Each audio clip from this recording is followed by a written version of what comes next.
Enfim, nós temos o resultado. Vai ser Sara, né? Eu que preguei tanto Gabriel.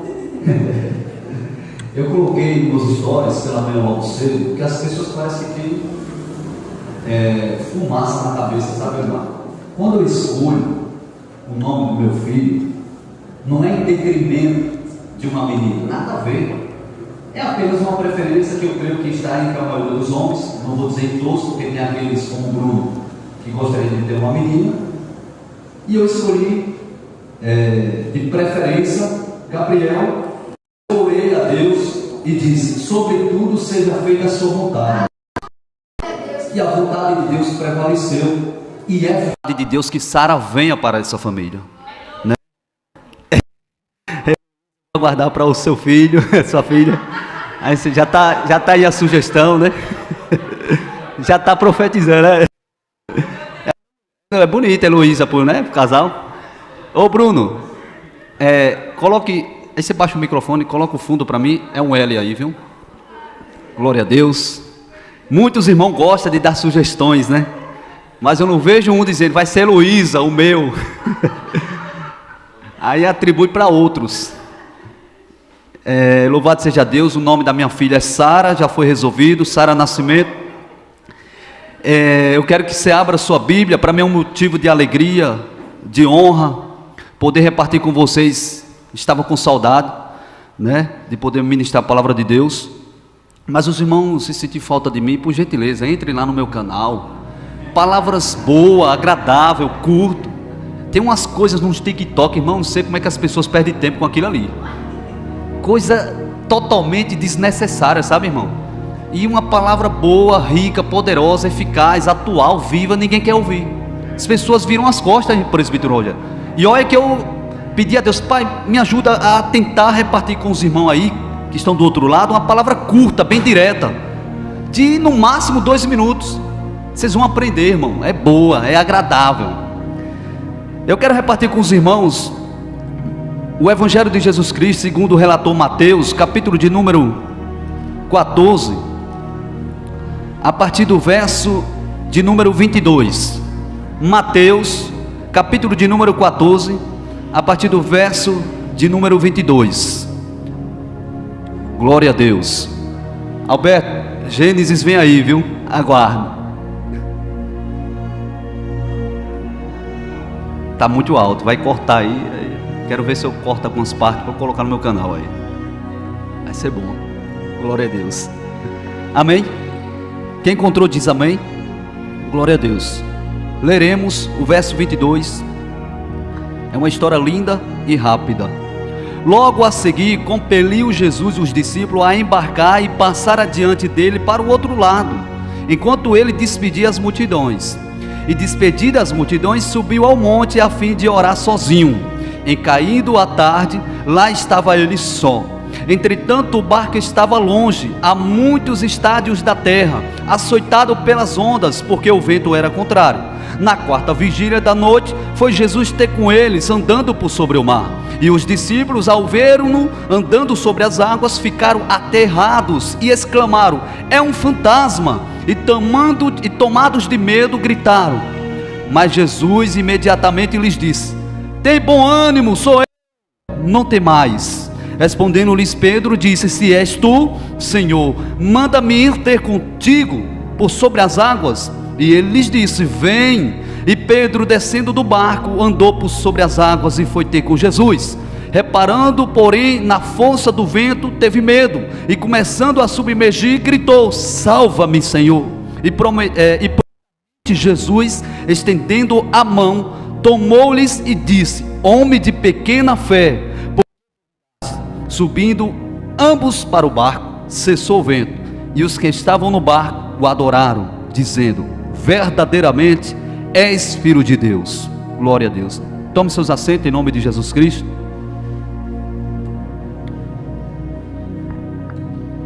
Queridos e amados ouvintes da palavra de Deus, em Marcos capítulo 6, a partir do verso de número 31, a Bíblia vai nos informar que Jesus, ele não tinha tempo para descansar, e muito menos para comer. Está lá em Marcos capítulo 6, versículo de número 31. Ou seja, a sua atividade era intensa, a sua agenda estava completamente congestionada. A Bíblia nos informa que a multidão está carente cada dia mais. E dizendo mais ainda o contexto remoto desse texto, você vai encontrar que chegavam para Jesus cegos em busca de enxergar um dia. Chegavam para Jesus prostitutas em busca da sua dignidade e de uma vida nova. Chegava para Jesus leprosos em busca da purificação. A Bíblia nos informa também que os publicanos, odiados pela sociedade, recebiam deles simpatia. Então Jesus, com ternura, com amor, atende a todas as classes. Leprosos é atendido, cegos é atendido, famintos em busca de ser saciado é atendido. Então Jesus está ali para atender a todos, sem acepção de pessoas. Rogério, não é o mais bonito que vai receber virtude do Senhor, e muito menos o feio, não. Quem recebe virtude do Senhor é aquele que está prontamente disponível para ir buscar a Deus. E a multidão sabia que em Jesus eles iam encontrar a solução para os seus problemas. Não bastasse isso, a Bíblia vai nos informar, contar, que ao decorrer dessa situação, os discípulos estão cansados, estressados, Jesus está atendendo a todo mundo, surge uma notícia: o seu primo João Batista é decapitado por Herodes, amando de uma inconsequente mulher, amando de uma mulher diabólica, e ele é decapitado. A notícia apavora a todos que estão ali. Os discípulos estão cansados, e agora não somente cansados, mas eles estão aterrorizados. E a Bíblia vai nos informar também, queridos e amados ouvintes da palavra de Deus, que Jesus, olhando para os discípulos, diz: está na hora de sair daqui. Jesus resolve tirar os discípulos dessa situação, priorizando o descanso deles. Eles estão cansados, é uma multidão para ser atendida. E a Bíblia vai nos contar que Jesus vai para um lugar solitário em Marcos capítulo 6, a partir do verso 31. Mas a Bíblia também nos conta, irmão Elimar, que a multidão antecipa a Jesus, mais uma vez. E lá estava a multidão, os discípulos absolutamente esgotados fisicamente, cansados. Os discípulos achavam: agora basta, está na hora de descansar, é hora de pegar umas férias. Os discípulos pensavam isso, Jesus queria isso para eles. Mas a multidão vai antecipar o povo, a multidão vai antecipar os discípulos e a Jesus. E a Bíblia nos conta que Jesus mais uma vez atende aquela multidão. André está ali naquele meio. Jesus vê uma multidão carente, precisando de um milagre, e Jesus recebe de André 5 pães e 2 peixinhos, e ele vai multiplicar para a multidão, e vai sobrar, e eles recolhem os que sobrou, porque é assim que Jesus faz. Aquilo que é impossível ao homem, a Deus é possível, irmão Rogério. Aquilo que é difícil para o homem, para Deus não é difícil, irmão Alberto. O homem pode dizer não para algumas situações, mas se Deus disser sim, vai acontecer. Os discípulos achavam: não dá, é muita gente para ser alimentado. Mas André, no meio de uma multidão, surge com 5 pães e 2 peixinhos. Diz a Bíblia que Jesus pega esses 5 pães e 2 peixinhos, manda a multidão se assentar, se organizar, porque tem algo que eu aprendo aqui, meu irmão, é de que Jesus não gosta de nada bagunçado, desorganizado, pessoas agitadas. O tempo passa, essas pessoas ficam agitadas, elas acham que Jesus não vai fazer, e Jesus faz, e Jesus continua fazendo o milagre ainda hoje, presbítero Rogério. Jesus dá uma ordem bem clara: sentai-vos, calma, fica tranquilo, ei. O que é impossível para os homens, para Deus é possível. Eu aprendo muito com essa lição.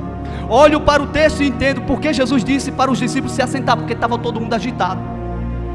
E ali não tinha mais crente nem menos crente, presbítero Rogério. Todo mundo estavam ali agitados. Até os discípulos estavam agitados. Aí Jesus chega, calmo, sereno, tranquilo, com muita ternura e amor e compaixão, dá uma ordem bem clara: sente. E depois que a multidão está sentada, Jesus vai fazer o milagre.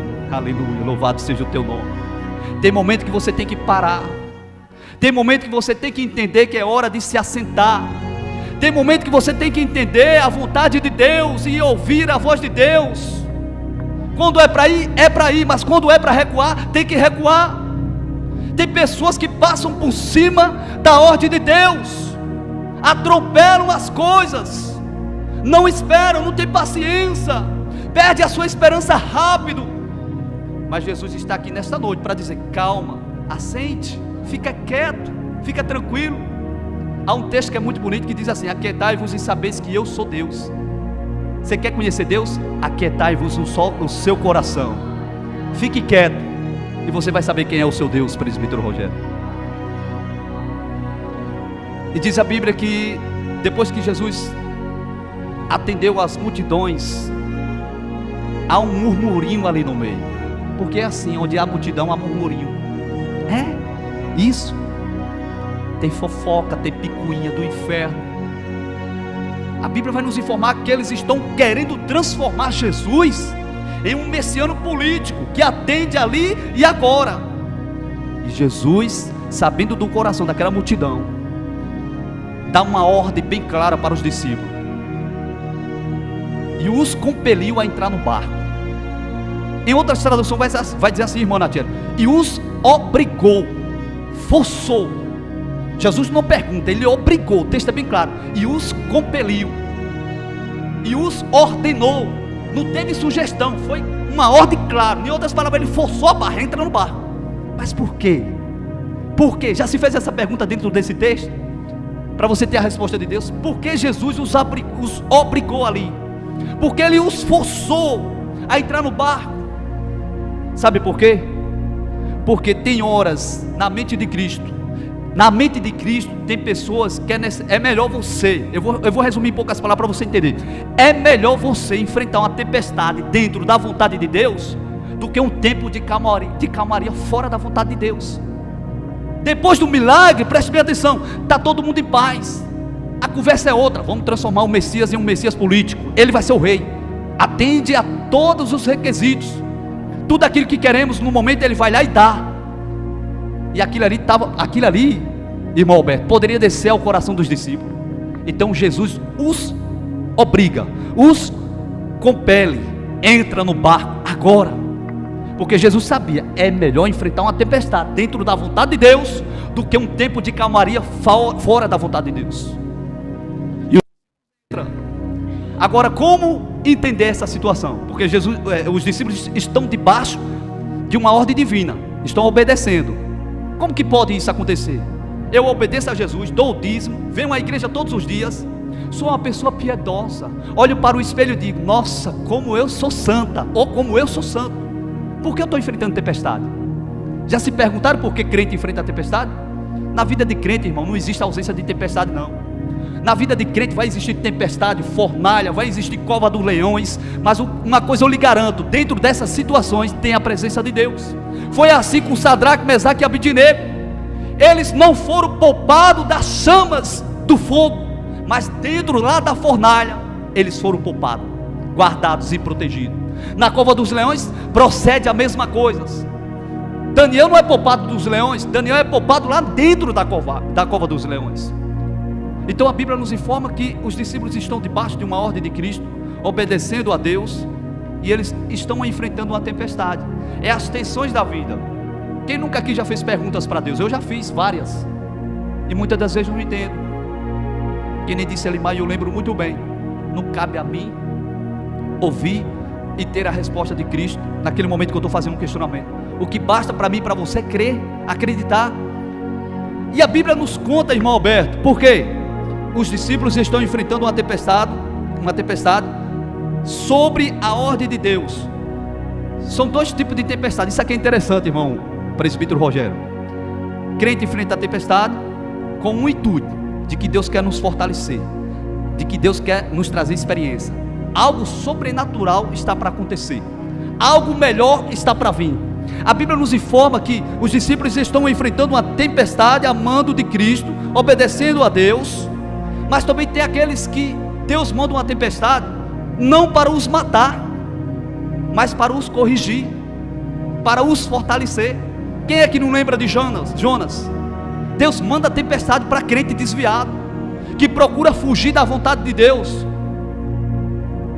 E a Bíblia nos diz lá no texto que Deus manda a tempestade. Então você que está, que nem Jonas, fugindo, deixando de lado o evangelho, ou então pensando na hipótese de desistir, cuidado, porque tem tempestade divina para a sua vida, não para matar, mas para fortalecer. Isso é maravilhoso, porque isso me faz temer. Tem tempestade para crente e tem tempestade para aqueles que são desobedientes. A única diferença, meu irmão, é muito simples, é de que Jesus está no controle, está no barco, Ele está, aleluia, não indiferente para comigo e para com você. Eu amo Marcos capítulo 6, a partir do verso 47, é o texto paralelo dessa passagem bíblica, irmão Alberto, onde a Bíblia vai nos informar que os discípulos estão lá, né, enfrentando uma tempestade furiosa. O vento era contrário, era noite, eles estão apavorados, desesperados, desapontados, fazendo a vontade de Deus, sem entender o motivo daquela tempestade. Mas Marcos 6, verso de número 47, irmão Natiel, a Bíblia diz que o Senhor os viu em dificuldade. Aleluia.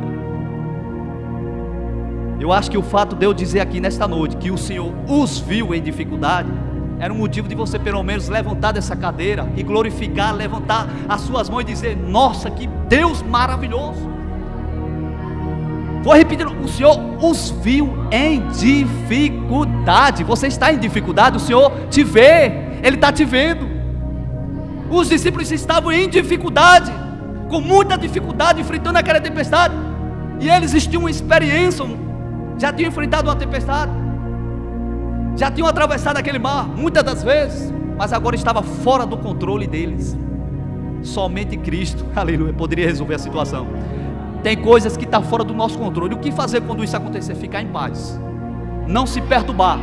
Você já viu que tem muitos crentes que se perturbam com aquilo que está fora do seu controle? Não adianta, está fora do seu controle. Agora é a vez do Senhor aparecer, aleluia. Ei, quando as suas forças, aleluia, se esgotar, quando as esperanças esmorecer, eu quero te dizer nessa noite, é aí que Cristo vai aparecer. Porque a Bíblia vai dizer que isso aqui é maravilhoso, eu preciso repartir com vocês, irmão. Porque, presbítero Rogério, preste bem atenção, o Senhor poderia muito bem aparecer na primeira vigília, né? Como é que procede essa situação? O cara só vai aparecer, ele era homem, por isso que eu estou chamando de cara. O Senhor só vai aparecer na quarta vigília. Por que Ele não apareceu na primeira, na segunda, na terceira? Por que não apareceu 6 horas da manhã? Por que não apareceu 9 horas da manhã? Por que não apareceu meio-dia? Por que Ele só veio aparecer à tarde, às 3 horas da tarde? Por quê? No calendário judaico procede-se 3 horas, por consequente, e Ele aparece na quarta vigília. Por que o Senhor demorou tanto para aparecer? Para mostrar para mim e para você que não é no seu tempo que Deus age, e sim no tempo de Deus. Existe um Kairos, e esse Kairos é o tempo oportuno de Deus agir. Foi assim com Maria. O vinho acaba, ela vai até Jesus e diz: Senhor, o vinho acabou. Ele olha para ela e diz: o que tenho eu contigo? Ainda não é chegada a minha hora. Então Ele tem um tempo, Ele tem uma hora marcada para agir, para trabalhar em seu favor. Ele está lá no monte, Ele não está distante, Ele está no monte, e a Bíblia diz que Ele está orando por mim e por você. Aleluia, louvado seja o teu nome. Então Ele aparece na quarta vigília. Os discípulos estão remando, cansados, esgotados fisicamente, as ondas são furiosas. Eu não sei qual é o mar que está revolto contra a sua vida, mas eu sei de uma coisa, que o Senhor vai aparecer. Ele vê você em dificuldade, Ele sabe de suas dificuldades. Talvez seja uma crise conjugal que se levantou, talvez você esteja sangrando por um divórcio. O Senhor pode estancar esse sangramento ainda hoje. Ele pode restaurar. Ele curou leprosos, Ele deu vista ao cego, alimentou os famintos, aleluia. E Ele continua ainda hoje fazendo milagres. E diz a Bíblia que Jesus vem por sobre as águas, todo mundo apavorado, era noite, um mar furioso, revolto. Se coloque nessa situação, irmão. Enquanto eu estou falando, você tente levar sua mente cativa para essa situação, e você vai fazer igualzinho os discípulos. É um fantasma. Eu, se eu estivesse no barco, ia dizer: é um fantasma. Uma situação incomum, sobrenatural acontece ali. O episódio vai nos mostrar com clareza de que Jesus vem por sobre as águas. Todo mundo grita: é um fantasma. Eu gritaria: é um fantasma. Você gritaria provavelmente: é um fantasma. É porque eu contando a história, você não consegue levar sua mente cativa até aquela embarcação. Faça um teste, leve sua mente cativa até aquela embarcação. Uma escuridão imensa. o mar revolto, furioso, atacando a embarcação. Eles estão com vários problemas ali psicológicos. Eles não querem morrer, mas o barco está indo a pique. Era noite, eles estão apavorados. Mas a Bíblia vai nos dizer que Jesus vem por sobre as águas e eles gritam: é um fantasma. Eu gritaria, eu teria medo, irmão, porque é algo sobrenatural, incomum. Um homem andar por sobre as águas. Mas você viu o cego enxergar, você viu o leproso ser purificado, você viu os publicanos que eram odiados pela sociedade receber simpatia, as prostitutas receber dignidade, você viu 5 pães e 2 peixes se multiplicar. Você gritaria que era sim, gritaria, irmão, gritaria que era um fantasma, porque até então isso não tinha acontecido ali. Jesus andar por sobre as águas e ele vai ao encontro dos discípulos. Aleluia, aleluia, aleluia, Deus. Ele vai ao encontro dos discípulos sobre as águas, para mostrar para mim e para você que os seus problemas, as suas dificuldades, as suas mazelas, suas enfermidades, seus perdidos, estão debaixo dos pés de nosso Senhor Jesus Cristo. Ele está dizendo para mim e para você que está no barco sendo atacado pela fúria do mar: calma, eu ainda estou no controle, eu não perdi o controle. Eu estou andando por sobre as águas para que você entenda que a natureza, os problemas, tudo isso está debaixo da autoridade dos pés de nosso Senhor Jesus Cristo. Nada fugiu do controle. Irmãos, nós enfrentamos dificuldade durante o dia a dia, somos atacados por diversas áreas, feridos, pessoas que nos machucam com palavras peçonhentas, e muitas das vezes isso não vem de fora não, vem de dentro, nos arrebenta, nos arregaça. Eu estava conversando com o Bruno, dói, como que eu não vou dizer que dói, se é eu que estou sentindo? Dói, machuca, nos entristece, mas nós não devemos de forma alguma olhar para a dor, para a circunstância, para a situação, para quem te machucou, para quem te feriu. Nós devemos olhar para Cristo, porque se alguém te machucou, Cristo pode te curar. Se alguém te feriu, Cristo pode trazer a cura. Irmão Alberto,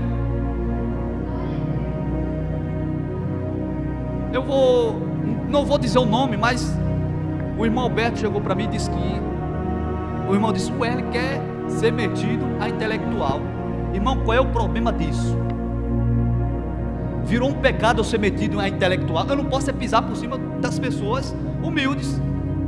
É errado eu querer ser intelectual, falar bonito. E aí? A gente lê livros para quê então? É claro que não é pecado você ser intelectual. O irmão falou para o irmão: aquele irmão, nunca dirigi a palavra para esse cidadão. Inacreditável isso aí. Eu quase digo para o irmão Alberto: fale para ele. É um recadinho, eu sei que você não gosta disso, mas eu fiquei com isso na minha mente. Não falei para o irmão Alberto não, de que eu vou me tornar assim intelectual, vou ser uma pessoa inteligente, vou falar bonito, vou se expressar. Não estou nem aí com as críticas. Se você está lendo livros, é para você ser sim intelectual. E daí? É para ser burro. Aí todo mundo é aplaudido sendo burro, falando que nem tabaréu, sem poder entrar em um lugar porque faz vergonha. É o Erle mesmo. Vai lá no meu canal e você vai ver eu falando bonito. Eu gosto quando o irmão Alberto vem para cá, se expressa bonito. Quando ele traz uma palavra nova, eu vou para o Guguinho, pesquiso, deixa eu saber o significado, é interessante. E daí, irmão? Fazer a exposição do texto nada mais é do que eu ler as escrituras. Eu estou lendo as escrituras. É difícil você entender isso? E exegese, Erle, o que é isso? Irmão, exegese, vá buscar na teologia e você vai entender o significado disso. Nada mais é do que você fazer um estudo minucioso das escrituras. É você ter luz. Essa ferramenta é fantástica, é maravilhosa, porque a exegese vai ajudar você a ter luz sobre texto do qual você não entende. Eu tenho dificuldade de entender, mas a exegese vai ajudar. Hermenêutica, a mesma coisa, só muda porque com a exegese você tem uma escavadeira para buscar mais profundo. Com a hermenêutica você tem uma enxada. Não tem diferença, mas é a mesma coisa. Você vai buscar o sentido da palavra. Aí as pessoas ficam apavoradas porque eu estou fazendo vídeos e muitas das vezes falo bonito, não entende. É que nem a pastora diz: vá para o conteúdo, esquece a exegese, esquece a exposição, né? esquece a hermenêutica, vá buscar o conteúdo, porque eu falo no linguajar de vocês. Eu digo que Deus salva, de que Deus cura, de que Deus é o mesmo ontem, hoje, eternamente. Qual é o problema disso, irmão? Eu não vou dizer aqui os 70 nomes de Deus, não preciso, só se for necessário, mas não preciso, e também porque eu não sei, né? Vamos ser sinceros, porque 70 nomes eu gravei só os 70 nomes, agora eu saber citar o nome, é o Shaddai, não vai não, só vai parar aí mesmo. Então, irmão, pelo amor de Deus, tenha domínio, né, pastor? Eita, Jesus, tenha domínio, irmãos, pelo amor de Deus, tenha misericórdia do meu não deixe de se inscrever no meu canal não, por causa de... Qual é o problema de você se inscrever no meu canal? Não se inscreva no seu canal porque o cara fala bem, pois procure tiririca, né? Você vai ver lá tanta besteira. Então, irmão, é isso que Deus pôs no meu coração. Eu estou muito feliz porque vou ser pai pela primeira vez. Tenho pedido a Deus sabedoria, porque muitos homens de Deus falharam nessa matéria da paternidade, né? Por exemplo, Elias falhou como pai, não disciplinou seus filhos. O registro da Bíblia é bem claro, que os filhos de Eli, exatamente, pastor Edinano, eram filhos de Belial. Então ele não disciplinou, ele era um homem que cuidava dos filhos dos outros, mas não soube cuidar dos seus. Davi, homem segundo o coração de Deus, pecou, falhou nessa matéria. Houve uma confusão ali entre os próprios filhos dele, se degradando. Por quê? Porque também falhou nessa paternidade, nessa matéria. Eu tenho pedido a Deus sabedoria para que eu possa ensinar os meus filhos. E a águia é interessante, a águia ensina sobre isso. Vocês vão encontrar isso lá no meu canal. É bem... a águia é interessante. Eu falei filhos, foi? Não, é só um. Foi. Volta aí. Aí o irmão aplaude, porque errou. É filho só quero, né, ver o Assara. Louvado seja Deus, foi feita a vontade de Deus. Eu estou muito feliz. Eu não comprei ainda alguns livros, mas agora vou ter que usar livros arrosados, né? Ficou rosa para a Sara. É isso, irmão. Deus abençoe os irmãos. Eu quero agradecer a minha oportunidade à pastora Edilana, ao presbítero Rogério. Irmão, eu em breve vou contar um testemunho aqui do que Deus tem feito na minha vida. Algumas áreas ainda precisam ser reparadas, e está sendo, em nome de Jesus. Deus abençoe em nome de Jesus.